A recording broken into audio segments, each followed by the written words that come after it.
So here the first point in traditional teaching and learning, physical learning materials and equipment like paper, pens and chalkboards are required. But in teaching with technology, wider access to education materials and information. And the second point is limited access to the education materials and information are there in traditional teaching and learning. But in the teaching with technology, we have more available ways and tools for communication as well as collaboration. And the last point is teaching and learning typically occurs in an in-person classroom setting in the traditional teaching. While in teaching and learning with technology, we have more personalized kind of learning skills. Next.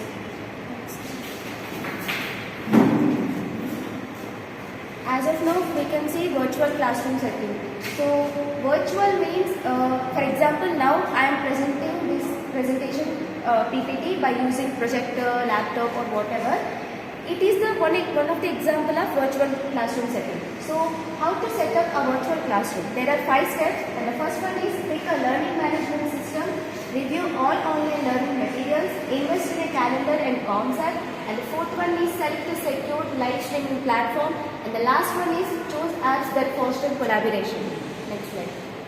As of now, we can see in January 2021, learning sessions are now conducted online in 95% of the schools in the world. So, virtual classrooms are adoption in the world, and now we can see the role of interactive technology in learning. The name itself, role. So, it plays a key role in 3 categories. First one is it will have more engaged students, and the second one is it will boost students' communication skills, and the last one is it will able to offer additional learning resources for the fast learners. Can we take first one? It will have more engaged students.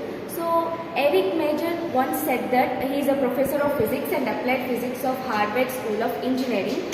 He said that when a student take ownership of their own learning, they become conditionally more stable and they are engaged to the learning. And the second one is communication. Communication is very important. So interactive technology can help students improvement to ability to communicate both their peers and teachers. So that students can share their ideas or concepts in interactive whiteboard, or they could even give a short lessons or presentations of their own time. So that students can improve their communication. If he speaks wrong, but he can improve their communication skills. And the last one is able to provide additional learning resources. Like if a teacher can provide additional resources like presentation, quizzes, group discussions, whatever, etc., students will explore these learning materials in a very effective way. And this communication can get a step further, that we can use video conferencing in the classroom, that students can communicate in other classes in the same school or in the different school. So that's it. So interactive technology, finally interactive technology opens up the way we teach and learn. Thank you.